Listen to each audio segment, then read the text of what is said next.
দূর যোগে দূর ভোগে মানুষের পাশে চেয়ে দেখো কারা আজ আগে ছুটে আসে। জামাতে ইসলামী বাংলাদেশ, জামাতে ভাই বোনেরা যারা এসেছেন তাদের প্রতি আমার গভীর শ্রদ্ধা এবং আপনারা সবাই কেমন আছেন? আল্লাহ তাআলা যে আলোকেই রাখেন তার ইচ্ছা, আর আল্লাহর ইচ্ছার উপর সন্তুষ্ট থাকলে আল্লাহ খুশি হন। আল্লাহ যাদের উপরে খুশি হন তাদের উপরে আল্লাহ তাআলা তার পক্ষ থেকে সাহায্য এবং রহমত পাঠান। আমরা সবাই মানুষ, আমার উপরে যে আল্লাহ বিপদ দিলেন না, এটাকে আমার উপর আল্লাহর কম মেহেরবানি, অনেক বড় মেহেরবানি। এখন আপনাদের উপর বিপদ দিয়ে আল্লাহ আমাকে পরীক্ষা করতে চান যে আমি আপনাদের বিপদকে আমার বিপদ মনে করি কিনা। আমি যদি আমার বিপদ মনে করি তাহলে আমি আশা করি যে আমার আল্লাহ আমাকে আরো বেশি সাহায্য করবে। কিন্তু যদি আমি আপনাদের বিপদকে আপনাদের উপরে ছেড়ে দেই এবং আপনাদের কোনো কষ্টের অংশীদার আমি বা আমরা না হই, তাহলে আল্লাহ তাআলা কিন্তু আমাদেরকে ছাড় দেবেন না। এখানে কেউ মনে করবেন না যে আমি হিন্দু, আমি মুসলমান। আমাদের কাছে সবাই মানুষ। আমরা মানুষের দুঃখ বেদনা যেখানেই দেখি আমরা মনে করি সেখানেই হাজিরা দেওয়াটা আমাদের জন্য ওয়াজিব। এটা নফল নয়, আমরা ওয়াজিব মনে করি। এবং আলহামদুলিল্লাহ আমাদের প্রত্যেকটি কর্মীকে আমরা এই শিক্ষা দিই যে তুমি যেখানেই আছো, মানুষের কষ্ট যেখানেই দেখবা, পকেটে টাকা থাকলে তাকে সাহায্য করবে। ওটা যদি না থাকে পথের কাঁটাটা সরাই দেবে, সে যাতে শান্তিতে পথ দিয়ে হাঁটতে পারে। একজন মানুষ বোঝা বহন করতে পারছে না, তুমি দেখতেছো তার কষ্ট হচ্ছে, পুরুষ হোক মহিলা হোক, বয়স্ক হোক কম বয়সী হোক, তুমি তার সাহায্য করো। আমি গত কয়েকদিন আগে বরিশাল এসে গেলাম, তা আমি প্লেনে উঠবো, ওটার সময় খেয়াল করলাম একজন মহিলা বেশ শক্ত একটা ব্যাকপ্যাক, মানে পিছনের ব্যাগ নিয়ে উনি বিমানে উঠতেছেন, হাতে তার আরেকটা ব্যাগ। এখন ওই ব্যাগের ভারে তিনি একদিকে কাত হয়ে পড়ে যাবেন এরকম অবস্থা। অর্ধেক সিঁড়ি উনি উঠে গেছেন, আমি শুধু দেখলাম। এখন ভিতরে উঠে তিনি তার যে ভারী ব্যাগটা উপরে রাখবেন বাকেটের মধ্যে, এটা উনি পারছেন না। বললাম যে আপনি যদি অনেক কষ্ট না নেন, আমি একটু সুযোগ নেই। উনি আমার দিকে তাকিয়ে বললো যে আপনি মুরব্বী মানুষ। আমি বলবো না, আমি তো মুরব্বী নই, আমি জোয়ান, আমাকে সুযোগ দেন আপনি।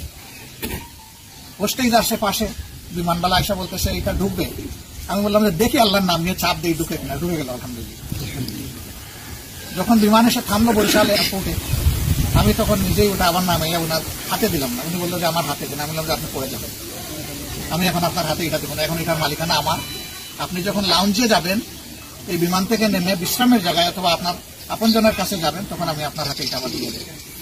বের হয়ে আসলাম, বিমান থেকে নামার পরে উনি বলতেছেন এখন আমার হাতে দিন। আমি বললাম না, এখনো আপনি নেওয়ার সময় আপনার আসেনি।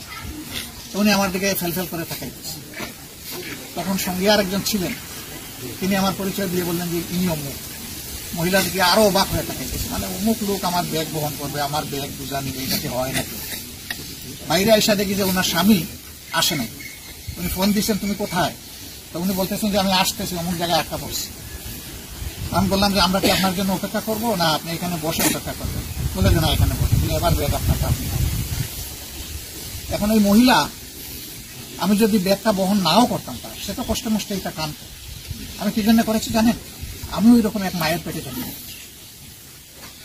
কে মুসলিম কে হিন্দু এটা আমার কাছে বিষয় নেই, সবাই আমার মা। আমি মায়ের দৃষ্টিতে দেখি। আমি আমার সহকর্মীদেরকে বলি, সাধারণ মানুষকে বলি, মহিলাদেরকে মা হিসাবে দেখবা। একজন বলছে যে স্ত্রীকে কি হিসাবে দেখবো? বলে তোমার সন্তানের মা হিসাবে দেখবা। তুমি তোমার মাকে যেভাবে শ্রদ্ধা করো, তোমার সন্তানও তার মাকে সেইভাবে শ্রদ্ধা করে। ওই শ্রদ্ধার জায়গা থেকে তাকে দেখো। আমাদের সমাজে এ নিয়ে অনেক বিপর্যয় হয়। মায়ের দৃষ্টিতে দেখলে শয়তান আমাদের কাছে আসবে। সম্মানিত ভাইরা, যেদিন আবহাওয়া এলার্ট দিচ্ছিল, এটা তো আরো এক সপ্তাহ আগে থেকে দিচ্ছি, আমরা খেয়াল রাখছিলাম ওই দিকে। বাতাস যেদিন শুরু হবে, ঘূর্ণিঝড় যেদিন এখানে হামলে পড়বে, আমরা নিয়মিত যোগাযোগ রাখার চেষ্টা করেছি 12টা জেলার সাথে। পরে আরো 4টা জেলা যোগ হয়ে হয়েছে 16 জেলা। কক্সবাজার থেকে শুরু করে একদম সাতক্ষীরা পর্যন্ত এই বেড়টা, সমুদ্র উপকূল পুরাটা। আল্লাহর অশেষ মেহেরবানি যে যেভাবে আবহাওয়াবিদরা আমাদেরকে সতর্ক করছিলেন এবং আশঙ্কা করছিলেন, আল্লাহর মেহেরবানি সেই তুলনায় কিছুই হয়নি, আলহামদুলিল্লাহ। সিডরের কথা অতি সম্প্রতি 8 সালে আপনাদের মনে আছে, 70 সালের কথা আপনাদের স্মরণ আছে। সেই তুলনায় আল্লাহ আমাদের উপরে এবার অনেক মেহেরবানি করেছে। বড় ধরনের কোনো কিছু হয় না, কিন্তু তারপরেও এই সামান্য জলোচ্ছ্বাস, এই বাতাস অনেকে তো অনেক ক্ষতি করে ফেলেছে। এই এলাকার শরীফ নামের একজন লোক মারা গিয়েছেন, তার বাড়িতে আমরা গিয়েছিলাম, উনি বোধহয় তার পিতা। তো তারা তাদের ছেলেকে তো আর ফেরত পাবে না, আমরা এসে ফেরত দিতে পারবো না। আমরা শুধু এসেছি এই কথা বলতে যে শরীফের জন্য আমরা দোয়া করতে এসেছি, আপনারা আমাদের জন্য দোয়া করুন। আর আমরা আপনাদের জন্য দোয়া করি, আল্লাহ যেন আপনাদেরকে সবর করার তৌফিক দেন। আমি জেলে ছিলাম 15 মাস। আমার 1 মাস আগে আমার সন্তানকে জেলে নেওয়া হয়েছে, সে এখনো জেলে আছে। মানুষ আমাকে জিজ্ঞেস করে আপনার সন্তানটি কেমন আছে, আমি বলি ভালো আছে। তো সে কি বের হয়েছে? না, সে তো বের হয়নি। তো তখন দেখি যে মানুষ একটু উদ্বিগ্ন হয়। আমি কি আপনি আশ্চর্য হচ্ছেন, উদ্বিগ্ন হচ্ছেন? তো আপনার জন্য খারাপ লাগে। আমি বললাম যে আমার জন্য তো আমার নিজেরই খারাপ লাগে না। কেন খারাপ লাগে না? আমি বললাম যে আমার যিনি মালিক, আমার সন্তানেরও তিনি মালিক, আমি কি তার চেয়ে বড় অভিভাবক? আমি তো সেই মালিককে তাকে সমঝে দিয়েছি।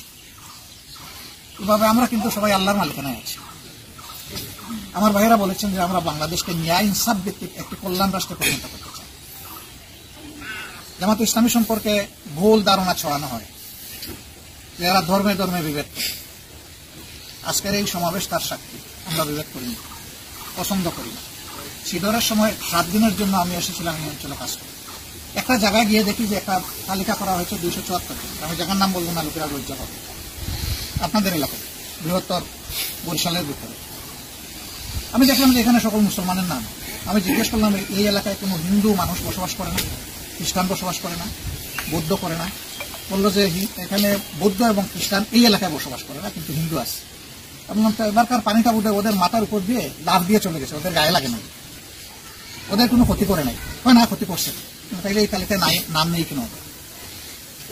এখানে একজন মানুষ, সে যদি ইহুদি হয়, হিন্দু হয়, মুসলমান হয়, বৌদ্ধ হয়, খ্রিস্টান হয়, সে যাই হোক, সে মানুষ। যে সবচেয়ে বেশি ক্ষতিগ্রস্ত তার নামটা থাকবে 1 নম্বর, এরপরের ক্ষতিগ্রস্ত লোকটার নাম 2 নম্বরে আসে। আমি বললাম যে সরি, আমি জোর হাতে মাপ চাই, আমরা সামান্য জিনিস নিয়ে এসেছিলাম, আজকে এগুলো দিব। আপনারা তালিকা সঠিক করুন, সঠিক তালিকা করে আমরা কালকে আবার আসবো আপনাদেরকে দেবো। তো লোকেরা তো একটু হইচই শুরু করেছে, কষ্ট করে এসেছে। আমরা যখন গিয়েছি হয়তো আরো 1 ঘন্টা 2 ঘন্টা আগে এসে বসে আছি। আমি তাদের কাছে মাপ চাই, ভুলটা আমাদের ভুলের জন্য আমি সবার কাছে মাপ চাই। আল্লাহ বাঁচিয়ে রাখলে আগামী দিন আপনাদের সাথে আবার দেখা হবে, কষ্ট করে আসবেন। আর যারা আসতে পারবেন না তাদের ঘরে আমরা পৌঁছে যাবো ইনশাআল্লাহ, আপনাদের হক। মানুষ মোটামুটি একটু শান্তি পাইল। পরের দিন আমরা গেলাম, দেখি যে এবার তালিকাটা ঠিক হয়েছে। এবার মানুষের তালিকা হয়েছে, কোনো ধর্মের তালিকা হয়নি। আমরা ভুল আমরা করতেই পারি, কিন্তু আমরা সবসময় এই ব্যাপারে সজাগ যে ইনসাফের জন্য কোনো ব্যতিক্রম না হয়। আল্লাহ খাওয়ানোর সময় আমার এই বোনদেরকে খাওয়ায় না, শুধু আমাদেরকে খাওয়ায় না, সবাইকে রিজেক্ট দেয়। তো আমি কে তাদের রিজেক্ট বন্ধ করা? আমি কে এই তালিকা থেকে তাদের বাদ দেওয়ার? আমরা এইভাবে একটি দরদি সমাজ চাই, যে সমাজ প্রত্যেকটা মানুষকে মানুষ হিসাবে সম্মান করে। আর এই দিন যখন আমরা সামনে দেখবো, সেদিনই সত্যিকার অর্থে একটা কল্যাণ রাষ্ট্র। এই কল্যাণ রাষ্ট্রের জন্য জাতি, ধর্ম, দল, মত নির্বিশেষে আমরা আপনাদের সহযোগিতা চাই। আমি আজকে সরকারের বিরুদ্ধে কথা বলতে আসি, এটা আমার দায়িত্ব না। তবে আশা করব সরকারের দায়িত্ব আছে, সরকার যেভাবে নির্বাচিত হোক দায়িত্ব আছে, সরকার যেন তার দায়িত্বটা বিপন্ন মানুষের জন্য পালন করে। আমরা একটা দল, আমাদের কর্মীরা, আপনারা শুভাকাঙ্ক্ষীরা অল্প অল্প আমাদেরকে প্রতি মাসে সবাই সাহায্য করে, তাদের পকেট থেকে, তাদের কষ্টের রুজিকে। আমরা এগুলো দিয়ে আমাদের দলীয় কাজের পাশাপাশি মানুষের কষ্ট, দুঃখ, দুর্দশা যেখানে আমরা দেখি, চেষ্টা করি আমরা হাজির হয়ে যাই। আজকে এইভাবেই এসেছি। যে সন্তানটা আমার এই ভাইয়ের ইন্তেকাল করেছে, আমরা দোয়া করি আল্লাহ তাআলা তাকে শহীদ হিসেবে করুন, ক্ষমা করুন, তার কবরকে আল্লাহ প্রশস্ত করুন, তার কবরের উপরে আল্লাহ রহমত নাজিল করুন, তাকে আল্লাহ তাআলা জান্নাতি মেহমান হিসেবে কবুল করুন, তাকে আল্লাহ তাআলা জান্নাতের নাজ নিয়ামত দান, এবং তার আপনজন, মাতা পিতা, তার স্ত্রী, তার ছোট্ট একটা বাচ্চা। আমার খুব খারাপ লাগতো, 2-2.5 বছর হবে বয়স, সেটা এতিম হয়ে গেল, সে আর বাবা ডাকবে না, সেই পর্যায়ে পড়ে গেছে। আমি এই ভদ্রলোককে অনুরোধ করেছি যে এই মেয়েটাকে এবং এই শিশুটাকে এমনভাবে মায়া করবেন যেন সকল দুঃখ তারা ভুলে যায়। আল্লাহ আপনাদেরকে তাওফিক দান করুন। আমরা সামান্য একটু ভাই হিসাবে আপনাদের কাছে নিয়ে এসেছি। এটা বলতে আমার শরম লাগে, এটা দিয়ে আপনাদের দুঃখ দূর হবে এটা মনে করি না, কিন্তু এটা দিয়ে জাস্ট আপনাদের বিপদে আপনাদের সাথে শরীর। আপনারা যদি খুশি মনে কবুল করেন আমরা কৃতজ্ঞ হব। আমরা দয়া দেখাতে আসেনি, বরঞ্চ দায়িত্ব পালন করতে এসেছি। এতে দায়িত্ব পালন হয় কিনা আল্লাহকে ভয় করছি। যদি আল্লাহ ধরে ফেলে তো তোমরা আরো একটু বেশি দিতে পারতা কিনা। তবে আমরা আমাদের সামর্থ্যের সর্বোচ্চ বিবেচনায় এই কাজটা শুরু করেছি, এবং আমরা চাই যে সমস্ত বিপন্ন মানুষের কাছে কোনো না কোনোভাবে আমরা পৌঁছে যাই। আমরা সরকার নই, কিন্তু আমরা দায়িত্বমুক্ত নই। আমরা মানুষ, এই সমাজ আমরা বদলাতে চাই, একটি কল্যাণধর্মী রাষ্ট্র কায়েম করতে চাই। সেই রাষ্ট্রের স্বরূপ কি হবে আর এই রাষ্ট্রের খাদেমরা কেমন হবে তা এই ময়দানেই ট্রেনিং হওয়া উচিত। এবং এটা হবে মানুষের বিপদের সময়, অন্য কোনো সময় নয়। সুখের সময় ডাক দিলে মানুষের কোনো অভাব হবে না, বিপদের সময় কে আমারে দেখতে আসে এটাই হলো আসল বিষয়। আমরা এটা দাবি করছি না যে আমরা চ্যাম্পিয়ন, কিন্তু আমরা এটা নির্দ্বিধায় বলতে পারি এরকম বিপদ আসলে আমাদের অন্তর মানুষের জন্য কাঁদে যে আল্লাহ তুমি একটু তৌফিক দাও না, মানুষের জন্য একটা কিছু করি। আপনারা দোয়া করবেন আমরা যেন মানুষের কল্যাণে নিজেদেরকে উজাড় করে দিতে। এই এলাকার জন্য দোয়া করি, আল্লাহ এলাকার পর বরকত এবং রহমত নাজিল করুন। আপনারা মূল্যবান সময় এখানে এসে দিয়েছেন, আমরা কৃতজ্ঞ। ঘরে ঘরে যেতে পারলে আরো খুশি হতাম, কিন্তু আরো কিছু কাজ আসতেই আছে। সেগুলোর সাথে গিয়ে আপনাদের এই সহযোগিতার জন্য আমরা আন্তরিক কৃতজ্ঞতা এবং মোবারকবাদ জানাই। আপনাদের জন্য আমাদের বন্ধুরা দোয়া থাকুন, আমাদের জন্য আপনারা দোয়া করবেন। আমরা যে একটা কল্যাণ রাষ্ট্রের স্বপ্ন দেখি, যেই রাষ্ট্রে মানুষে মানুষে কোনো হিংসা এবং ভেদাভেদ থাকবে না, সেই রাষ্ট্র কায়েমে আপনাদের আমরা কলিজার ভিতর থেকে অন্তর থেকে আপনাদের সহযোগিতা আমরা কামনা করি। আপনারা আশা করি আমাদেরকে সহযোগিতা করবেন ইনশাআল্লাহ। সবাইকে ধন্যবাদ। আসসালামু আলাইকুম ওয়া রাহমাতুল্লাহ। মাজলুম অসহায় মানবতার ডাকে, মাজলুম অসহায় মানবতার ডাকে, সবার আগে দেখো তাদের পাবে। জামাতের কর্মীরা সারা পৃথিবীতে কালেমার দাওয়াত দিয়ে যাবে।